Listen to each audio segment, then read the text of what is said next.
I keep seeing these things these days on how these men are getting passports and everything else. And I need you ladies to understand that this is another way of manipulation, right?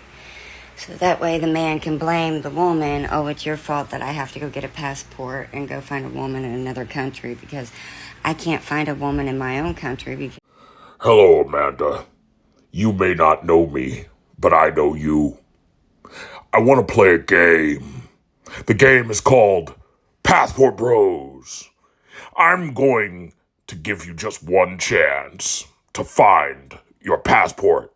Your passport is hidden somewhere in your body. And in order to find it, you're going to have to take this chainsaw and you're going to have to cut parts of yourself off until you find it. If you do not find the passport, you're going to be stuck here in America with American women for the rest of your life.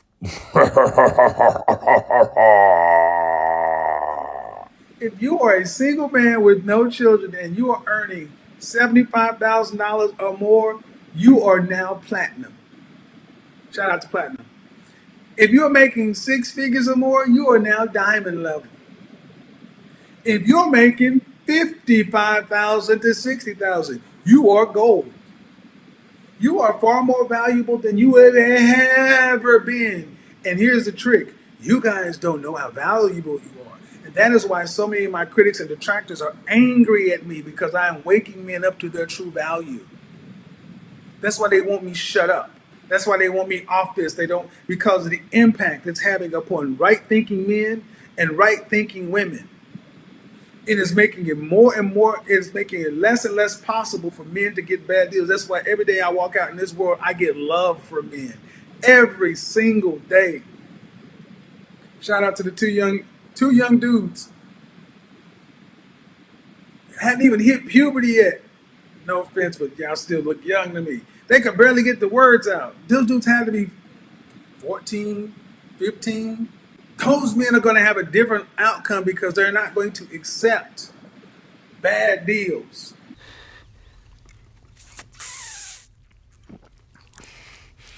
When the fox hears the rabbit scream, he comes a running,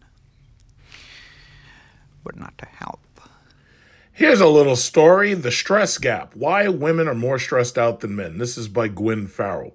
Now, it's easy for a lot of the feminists to try to mock the study that was recently, or the studies that have been recently done about males that are dropping out of college and universities, such as the story I brought up about our friend Daniel, and that was in the New York Times. It was talking about how boys weren't enrolling in college.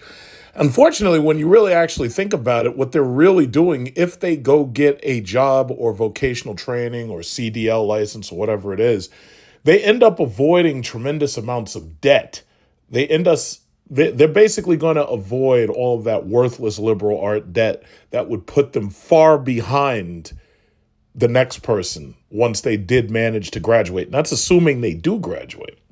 So the thing about it is a lot of males are entering vocational training now because obviously they have to get a job. But the thing about it is, by not allowing themselves to be suckered into these schools for these worthless liberal arts degrees, these men are actually coming out ahead because they're getting training, they're getting vocational technical training, and they are ending up being able to get careers. Now, yes, it is tough work on the body, but that's what men have always been. Men have always done difficult, dangerous, and dirty jobs. So this is not something that can't be done, especially when you're dealing with younger men in their 20s who hit their career and financial strides by the time they're about 35.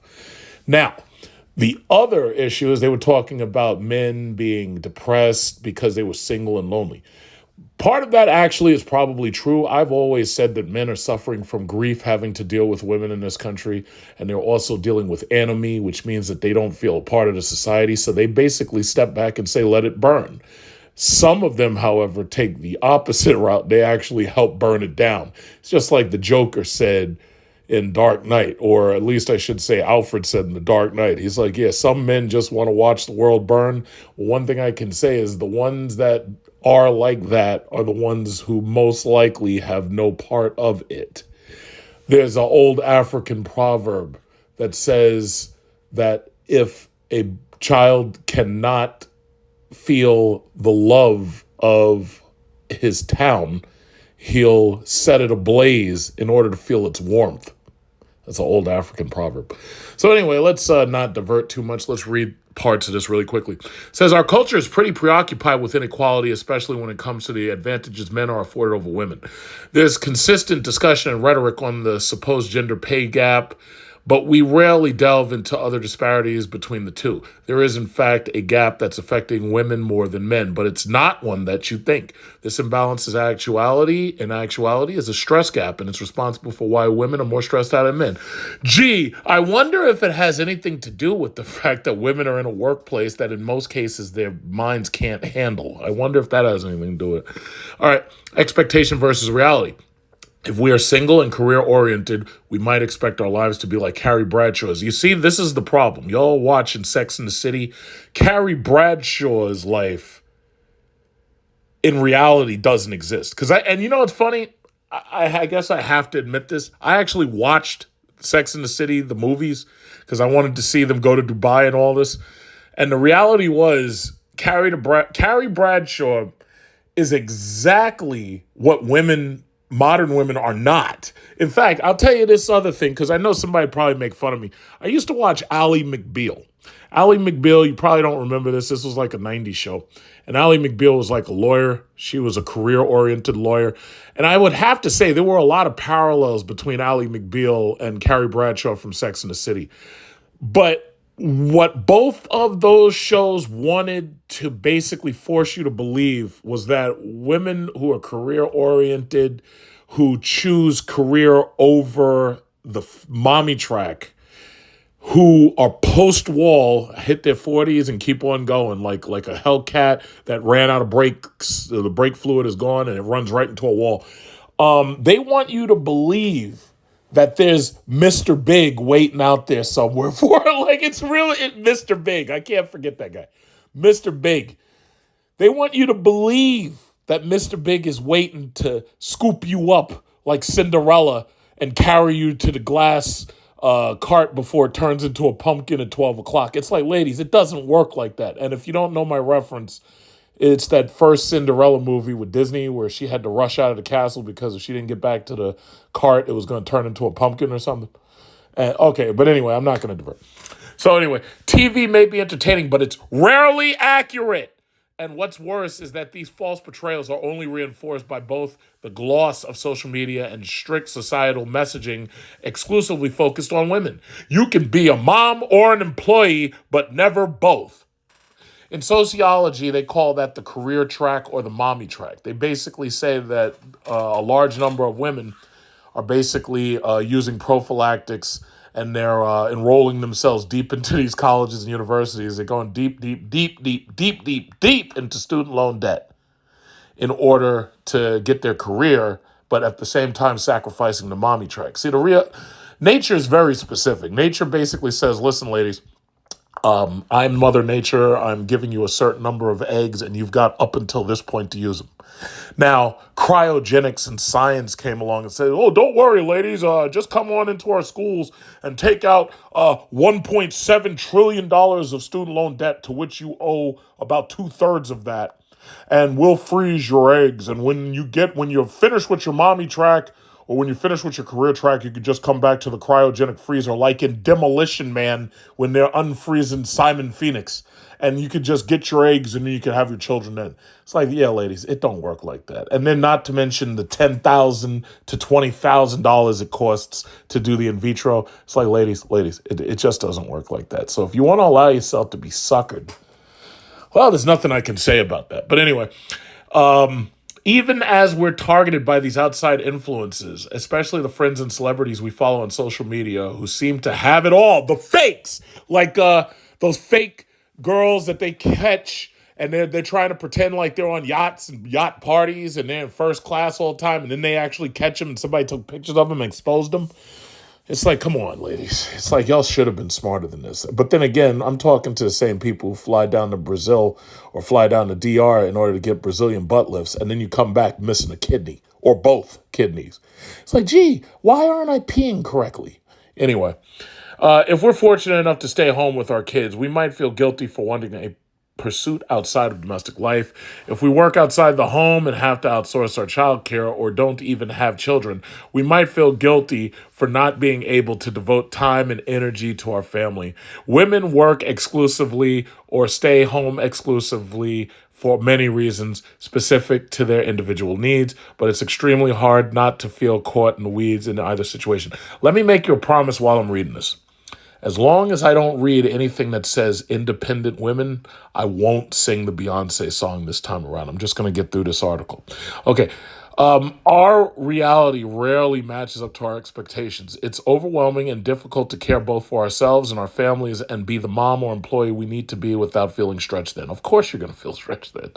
It's those daily responsibilities, physical, mental, and emotional, that lay the basic foundation for the stress gap. The toll our strengths take on us. Women are more likely to have anxiety disorders and more likely to be stressed than men. This conclusion comes from a study published in the Journal of Brain and Behavior in 2016.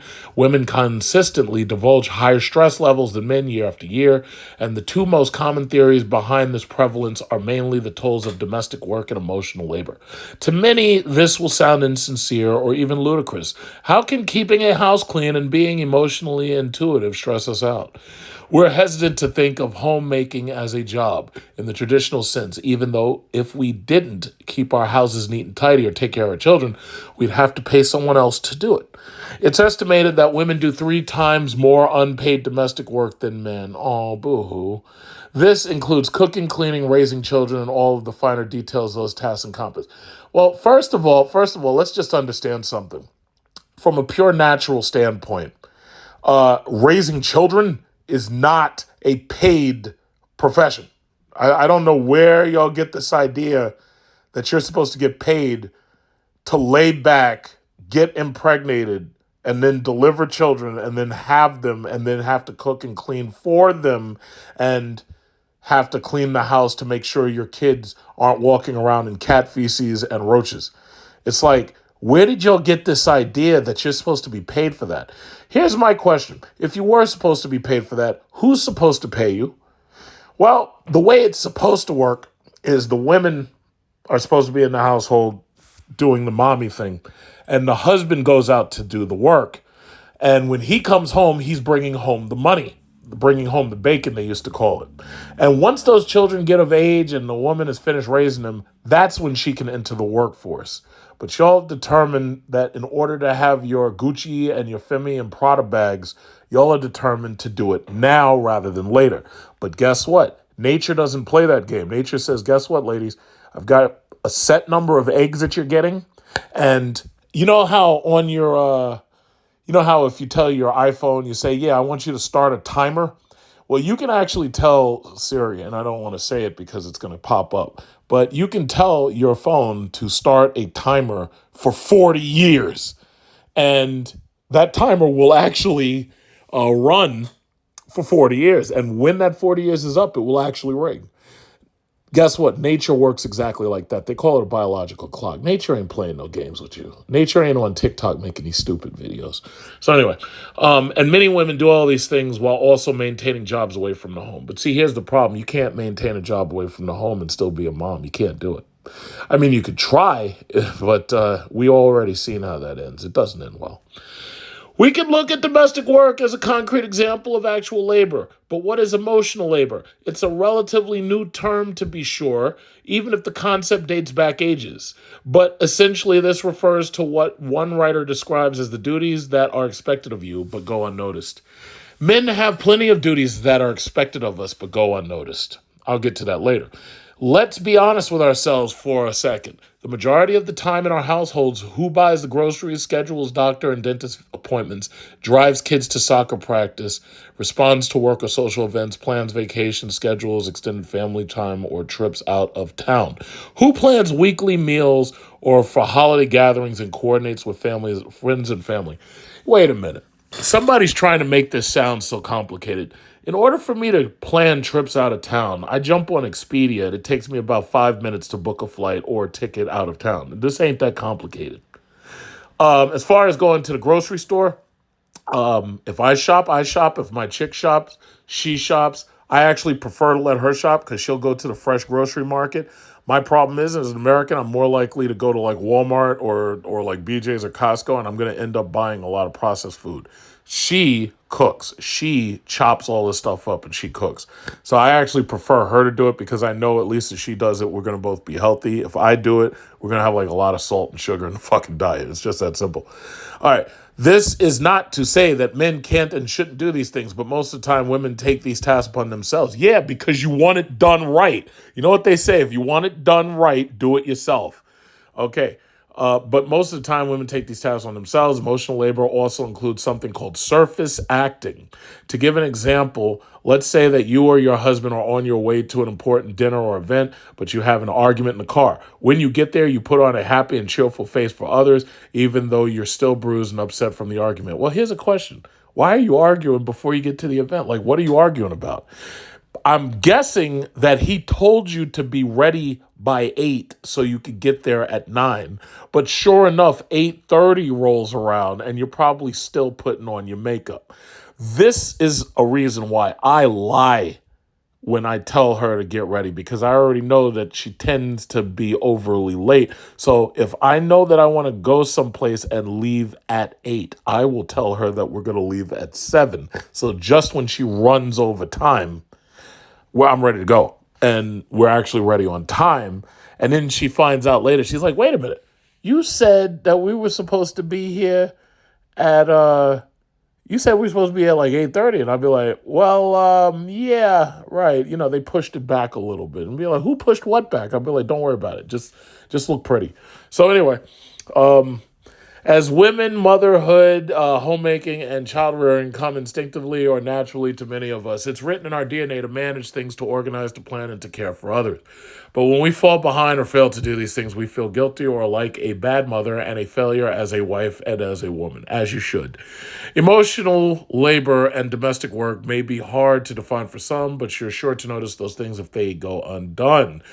If I'm walking in your apartment, or if I'm walking in the house and there's cat shit in the rug, or if there's roaches or something, yeah, it's going to be noticed. Okay, our need to be on top of these things is what leads us to stress, anxiety, depression, guilt, and feeling overwhelmed. Well, listen, if you don't want to feel overwhelmed, my recommendation is that you wake up earlier and you get these things done. I mean, what can I say? All right. So anyway, how we can cope. Keeping stress at bay or at least trying to mitigate its effects is paramount. Constant stress repeatedly triggers our brain's command center, the hypothalamus. This system sends messages to our sympathetic nervous system to release epinephrine, which causes blood pressure, pulse rate, and lung expansion to skyrocket. Our body was designed to elicit these responses in stressful situations, but this takes a toll physically and mentally when these switches are flipped day after day. Chronic stress contributes to a buildup of fat in addition. It looks like somebody's blaming stress on fat. I remember I did a story a little while ago where they were blaming global warming and air pollution on getting fat. Listen, ladies, that fupa of yours is not made of toxic smog, and it's also not made of climate change. That fupa is made of chocolate ice cream, bonbons, cheesecake, chocolate cake, strawberry shortcake, raisin bread, and if you're Latin, it's probably made of tres leches or it's made of flan. Yeah. And if you're Chinese, it's probably made of you eating too many of those red bean paste cookies and pastries and shit. It is not because of global warming, and it is not because of air pollution. It's because you're literally sitting there watching these Korean soap operas and eating. Let's call a spade, okay? Chronic stress contributes to a buildup of fat in addition to weight gain. It injures our arteries and blood vessels and can interfere with our reproductive hormones. Yeah. Anyone who knows stress and anxiety knows that real self-care doesn't amount to taking a bubble bath or having a glass of wine once a week. But most of y'all are having that same glass of wine once a day, or twice a day, or 3 times a day. All right, self care, whatever that may look like to us, is imperative in countering stress, but we might not even know where to begin. According to one stress expert and director emeritus, Massachusetts General Hospital's Benson Henry Institute for Mind and Body Medicine, scientifically, there are three ideal solutions for countering stress. The first is a relaxation response or a series of what? No, I'm not buying anything. Nope. Nope, Evie, no thank you. These steps include practices like repetitive praying, meditation, or visualization, taking deeper abdominal breaths, and doing yoga or Tai Chi. Physical activity is also crucial. This can include things like running, lifting weights, or even just taking a walk after a stressful situation. Physical activity helps regulate our blood pressure and ameliorate tension in the muscles. Support from family and friends is also helpful, as evidence suggests that a strong social network and support system can decrease stress and anxiety. Closing thoughts. Women may be more stressed than men, but we're also more likely to address our condition sooner rather than later. Some amount of stress in our lives is natural, especially if we have a family or a career which takes up our time. We can also help by educating ourselves and the men in our lives about the stress gap and why it exists. You know what? This sounds like you're about to get into an argument in the car. Your guy is driving the car. He just wants to drive the car. He does not want to talk about stress and societal issues and pressures. He just wants to drive the car and get to the ball on time. That's it. Could you leave him alone? Let him start the argument. Well, no, not the argument. I'm sorry. Let him start the conversation, please. Okay, it's admirable to want to be the best mom and the best wife that we can be, but we only hurt ourselves more in the long run if we let that pressure exacerbate our stress to an overwhelming degree. Okay. Not bad, huh? Read your palm, your mind, your aura, probes the secrets of your heart. I bet I can guess your birthday. What is it? You're a Taurus, right? How did you guess? Tell me something. Are all psychics? Freaks? Afraid so, man. It goes with the territory. What happened to them? Cheap domes and no air to clean out the ring. This was actually posted about 2 hours ago. We all know that the vast majority of divorces are caused mostly by women divorcing men over a financial issue or for infidelity. Usually it tends to be over financial issues. Maybe the man's not earning enough. Sometimes it also is infidelity, but let's just read the story real quickly. We're just going to read part of it because I'm just going to kind of browse over it. Financial impact of divorce on women. Divorce is a tough process, even in the friendliest of circumstances. Unfortunately, the financial risk to women is often greater than the risk to men. There's a simple reason for that. Men excel at doing dirty, dangerous, and difficult jobs. It just so happens that dirty, dangerous, and difficult jobs pay very well. Now, the danger is that the man may get hurt or that he may die doing the job, which is one of the reasons why men tend to be outlived by women.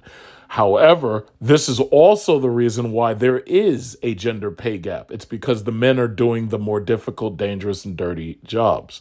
So the reality is, even in the event of a divorce, the man is more likely to bounce back. The only time he doesn't bounce back is when the state has some type of alimony or some type of child support system. And I'm not against child support because the reality is if you make children with somebody, you absolutely should be supporting them. What I'm against, however, is child support being used to give women a salary which they otherwise in no way have the productivity to justify. The child support is supposed to go directly to the kids. It's not supposed to be used for getting your nails done. It's not supposed to be done for getting your hair did. It's not supposed to be done. It's not supposed to be used for getting septum rings that are boogers and snot in your nose and you're paying money to get tattoos and stuff. That's not what it's for. It's also not supposed to be used for alcohol. In fact, I'm watching a drunk right now dancing all over this YouTube right here. And it's really shocking. Yeah, just like you, bitch, and you, Abia, you love white hoes. So No, I don't. I'm a real brother. Hey, I I just don't know. noticed. Hey, lady, I just noticed something. Why your yeah, you hands that damn know big? it. Lady, your hands is big as fuck. Why your hands that damn big? My hands. Yeah, them shits look big as fuck in the camera, man. Look like a goddamn baseball mitt. Yeah, just not my pussy. Guess what? Oh shit! Sorry. You stepped on the damn dog. I stepped on God her. damn. I'm sorry, babe. Okay, so not to belabor this, earning potential. Women are paid 83 cents to the dollar. I do not believe that. One thing I've noticed is women take off from work a hell of a lot longer than I ever have. So if I don't get paid to not be there, like, I don't understand how you get paid to not be there. Like, I don't understand that. Anyway, this financial disparity gets worse if they take off time to have and raise children. Yeah, we all know about maternity leave and everything. But the thing about it is most of these corporations have wised up. They're not going to hire you if they have to worry about training you and now they got to replace you for months on end. It's like, it's not going to happen. If you're a woman planning on divorce, it's crucial you take steps to secure a better financial and credit situation. I have an idea. Don't plan on the divorce. First of all, your credit should have been good in the first place because you shouldn't be willy-nilly spending money, especially if you know that you're about to enter into a financially stressful situation, i.e. having children. Furthermore, maybe you should figure out a way to work things out instead of planning for the divorce. How about that? Marital debt. Both spouses are responsible for any marital debt accrued, including mortgages, lines of credit, credit card debt, student loans, and more. Do not co-sign for anything with anybody. Do not marry anybody who has student loan debt.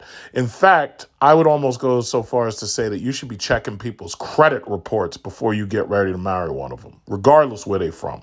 Now, granted, foreign women typically don't have a credit problem, nor do they have a debt problem.